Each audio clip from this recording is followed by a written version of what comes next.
Bismillahirrahmanirrahim. Assalamu alaikum wa rahmatullahi wa barakatuh, mes frères et sœurs, et à tous ceux qui nous rejoignent aujourd'hui, qu'ils soient musulmans ou non musulmans, bienvenue dans cet espace de lumière, de savoir et de fraternité. Que la paix, la miséricorde et les bénédictions d'Allah soient sur chacun d'entre vous. Mes frères et sœurs, bienvenue à tous dans ce live béni, que vous soyez musulmans, chrétiens ou simplement des âmes en quête de vérité et de lumière. Je suis profondément touché par votre présence ici ce soir et je demande à Allah subhanahu wa ta'ala de bénir chacun d'entre vous, de vous accorder la paix du cœur, la clarté de l'esprit et la sérénité de l'âme. Avant de commencer, je veux que vous sachiez que cette assemblée est un espace de respect, d'amour et d'échange sincères. Chaque question posée ici est une question noble, car chercher la vérité est l'un des actes les plus courageux qu'un être humain puisse accomplir. Ce soir, une sœur dans l'islam nous a posé une question qui touche le cœur de chaque croyant, une question que beaucoup d'entre nous portent en silence, parfois avec des larmes, parfois avec de la confusion, parfois avec une foi vacillante. Elle nous demande, avec toute la sincérité de son âme, ce que Allah t'a destiné t'atteindra, mais alors, à quoi sert notre effort? Pourquoi travaillons-nous?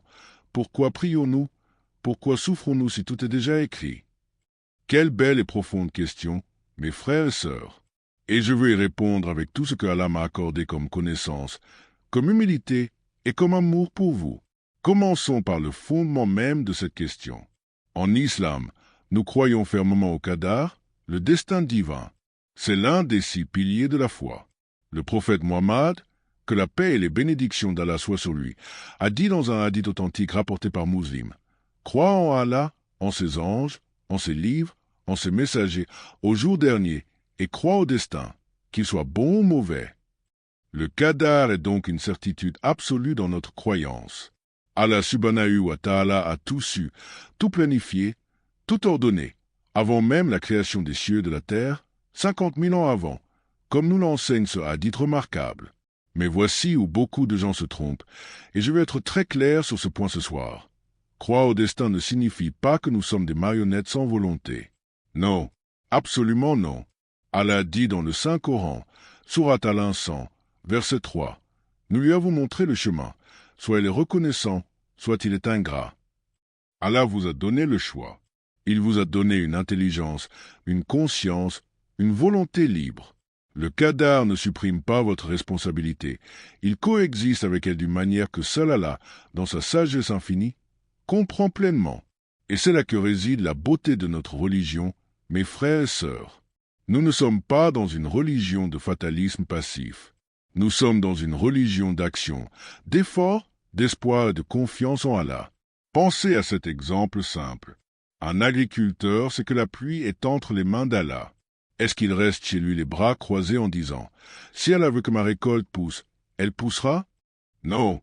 Il prépare la terre, il plante les graines, il irrigue, il travaille dur, puis il lève les mains vers le ciel et il dit « Ya Allah, bénis mon effort. » C'est exactement cela l'islam.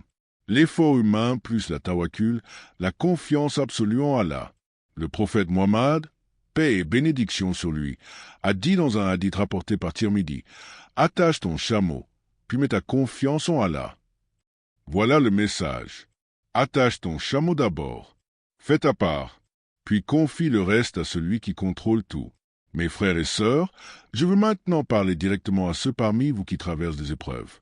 Peut-être que cette question a été posée non pas par curiosité intellectuelle, mais par une douleur réelle. Peut-être que quelqu'un ici a perdu quelqu'un qu'il aimait. Peut-être que quelqu'un a vu ses rêves s'effondrer. Peut-être que quelqu'un souffre en silence et se demande « Pourquoi? Pourquoi moi? Si tout est écrit par Allah, pourquoi m'a-t-il écrit autant de souffrances ?» Et à cette personne, je veux dire avec tout l'amour que je porte en moi, Allah subhanahu wa ta'ala ne vous a pas oublié. Il ne vous a jamais oublié. Il est Al-Bazé, celui qui voit tout. Il est Al-Sami, celui qui entend tout. Chaque larme que vous versez dans la nuit est enregistrée auprès de lui. Allah dit dans le Saint-Coran, Sourate Al-Baqarah, verset 286, Allah n'impose à aucune âme une charge supérieure à sa capacité. Sous-entendez ceci, Si vous portez cette épreuve, c'est parce qu'Allah sait que vous êtes capable de la porter. Il vous a choisi pour cette épreuve parce qu'il a confiance en vous. Quand Allah vous éprouve, ce n'est pas un signe de punition, c'est souvent un signe d'élévation. Le prophète, paix et bénédiction sur lui, a dit dans un hadith rapporté par Tirmidhi, la récompense est proportionnelle à l'épreuve. Lorsqu'Allah aime un peuple, il l'éprouve. Celui qui accepte l'épreuve reçoit sa satisfaction, et celui qui s'y oppose reçoit son mécontentement. Entendez-vous ce hadith? Lorsqu'Allah vous aime, il vous éprouve. L'épreuve peut donc être un signe d'amour divin. Et maintenant, mes frères et sœurs, j'aimerais m'adresser à nos invités chrétiens et à toute personne de bonne foi présente ici ce soir. Je veux que vous sachiez que la notion de destin n'est pas étrangère à vos croyances. Dans la Bible, le livre de Jérémie, chapitre 29, verset 11, il est écrit « Car je connais les projets que j'ai formés sur vous, dit l'Éternel, projets de paix et non de malheur, afin de vous donner un avenir et de l'espérance. » Voyez-vous la ressemblance? Dieu, dans toutes les grandes traditions monothéistes, a un plan pour vous. Ce plan est bienveillant, même lorsqu'il passe par l'épreuve. Ce qui nous différencie dans les détails théologiques ne nous empêche pas de partager cette conviction fondamentale. Il y a un Créateur qui nous aime, qui nous guide et qui a pensé à nous avant même notre naissance. Et c'est une vérité belle et réconfortante. Revenons au Coran, car c'est ma boussole ce soir. Allah dit dans Sourate At-Tagabun, verset 11, « Aucun malheur n'atteint quiconque sinon par la permission d'Allah. Et quiconque croit en Allah, il guide son cœur. » C'est un verset extraordinaire. Remarquez que Allah ne dit pas qu'il supprime le malheur pour celui qui croit. Il dit qu'il guide son cœur. La foi ne vous protège pas nécessairement de la douleur, mais elle vous donne la sagesse de traverser la douleur avec dignité, avec patience, avec espoir. La différence entre le croyant et celui qui ne croit pas, ce n'est pas que le croyant ne souffre pas, c'est que le croyant sait que sa souffrance a un sens, qu'elle n'est pas vaine, qu'elle est comptabilisée par Allah. Je veux aussi vous parler de la notion de risque, la subsistance, le destin matériel. Beaucoup de gens comprennent mal le qadar en matière de richesse, de succès professionnel, de mariage, d'enfants. Ils disent « Si c'est écrit, pourquoi chercher ?» Mes frères et sœurs, le prophète Muhammad, paix et bénédiction sur lui, a dit dans un hadith rapporté par Ibn Majah, « Cherchez votre subsistance, car nul d'entre vous ne sait dans quel quartier de la terre son risque l'attend. » Vous voyez, le prophète lui-même vous ordonne de chercher, de bouger, d'agir. Votre risque est garanti par Allah, oui, mais il est attaché à votre effort. Allah ne fait pas descendre la richesse sur quelqu'un qui dort. Il la fait descendre sur quelqu'un qui travaille, qui persévère, qui invoque Allah et qui se lève chaque matin avec la détermination de contribuer à ce monde. Parlons maintenant de quelque chose de très important que beaucoup de gens ignorent dans leur compréhension du qadar. Il existe plusieurs niveaux du destin en islam. Il y a le destin fixe, Al-Qadar al-Mubram, celui qui ne change pas, comme l'heure de votre mort, votre lieu de naissance, votre famille. Et il y a le destin suspendu, Al-Qadar al-Mu'allaq, celui qui peut être modifié par vos actions, vos prières, votre comportement. Le prophète, paix et bénédiction sur lui, a dit dans un hadith rapporté par Ibn Majah, « Rien ne repousse le destin que la supplication, et rien ne prolonge la vie que la bonté envers les proches. » Entendez-vous cela? La doua, la supplication, peut changer le destin. Subhanallah, ce n'est pas une contradiction, c'est la sagesse d'Allah. Il a inclus dans son destin que votre doua changerait certaines choses. La prière n'est donc pas inutile. Elle est puissante. Elle est une clé que Allah a mise entre vos mains. Mes frères et sœurs, je veux maintenant vous parler du rapport entre le qadar et la paix intérieure, parce que c'est là le vrai trésor de ces croyances. Quand vous acceptez véritablement que ce qui vous est destiné vous atteindra, une transformation se produit dans votre cœur. Vous cessez de vous torturer pour les occasions manquées. Vous cessez de porter la culpabilité de ce que vous ne pouviez pas contrôler. Vous cessez d'avoir peur de l'avenir d'une manière paralysante. Pourquoi? Parce que vous faites confiance à celui qui tient les rênes de l'univers. Allah dit dans Sourate Az-Zumar, verset 53, dit « Ô mes serviteurs qui avez commis des excès à votre propre détriment, ne désespérez pas de la miséricorde d'Allah, car Allah pardonne tous les péchés. C'est lui. Certes, le pardonneur, le très miséricordieux. Il ne désespère pas de la miséricorde d'Allah. Ce verset, mes frères et sœurs, est l'un des versets les plus libérateurs du Coran. Peu importe où vous en êtes dans votre vie, peu importe ce que vous avez fait ou ce que vous avez subi, la porte de la miséricorde divine est ouverte. Et c'est pour cela que le qadar est une bénédiction, pas une prison. Le croyant qui comprend le qadar vit dans un état particulier que nous appelons en arabe la rida, la satisfaction divine. Il dit « Ya Allah, je fais de mon mieux et le reste je te le confie ». Ce n'est pas de la passivité. C'est la sagesse la plus haute. C'est la liberté la plus profonde.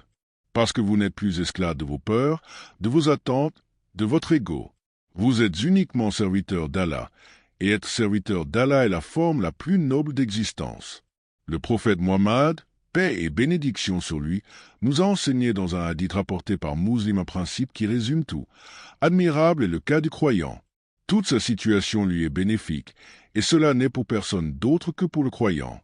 S'il lui arrive quelque chose d'agréable, il remercie Allah et cela lui est bénéfique. Et s'il lui arrive quelque chose de mauvais, il prend patience et cela lui est bénéfique. Regardez cette formule. 2 situations seulement, la gratitude dans le bonheur, la patience dans le malheur. Et dans les 2 cas, le résultat est le même, bénéfique pour vous. C'est l'arithmétique du croyant. Vous ne pouvez pas perdre si vous êtes avec Allah. Je termine cette première partie en vous disant ceci. Mes frères et sœurs, ce qui vous est destiné vous atteindra. Votre risque vous atteindra. Votre partenaire de vie, si Allah l'a voulu, vous atteindra. Vos enfants, vos réussites, vos épreuves, tout ce qui est inscrit pour vous. Dans Allah ou Al-Mahfuz, la table préservée, vous trouvera d'une façon ou d'une autre au moment voulu par Allah.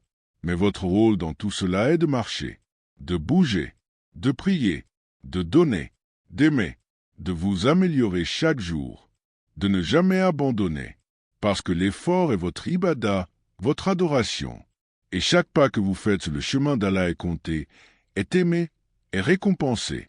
Ne laissez jamais la croyance au destin devenir une excuse pour l'inaction. Et ne laissez jamais les épreuves de la vie vous faire douter de la bonté d'Allah. Ces 2 erreurs sont les plus courantes et les 2 sont des pièges de Shaitan. Allah est Al-Hakim, le sage. Il est Al-Wadu, l'aimant. Chaque décision qu'il prend pour vous est imprégnée d'amour et de sagesse, même si vous ne la comprenez pas aujourd'hui. Et le jour du jugement, lorsque vous verrez le tableau complet de votre vie, vous tomberez en prosternation et vous direz « Subhanaka ya Allah, gloire à toi, tu avais raison depuis le début. » Avant de continuer, je voudrais m'arrêter une seconde et vous faire une demande très sincère. Si cette parole vous a touché, si elle a illuminé quelque chose dans votre cœur, je vous demande humblement, abonnez-vous à cette chaîne, likez cette vidéo, partagez-la avec vos proches, avec vos amis, avec ceux qui souffrent en silence, avec ceux qui ont besoin d'entendre que Allah les aime et qui ne les a pas oubliés. Et laissez un commentaire avec les mots Allahu Akbar pour que je sache que vous êtes là, que vous m'entendez et que nous sommes ensemble dans cette marche vers Allah. Vos partages sont une sadaka jariya, une aumône continue. Chaque personne que vous touchez avec ce message est une récompense pour vous auprès d'Allah. Que Allah vous bénisse, qu'Allah vous guide et qu'Allah vous accorde la paix de la certitude.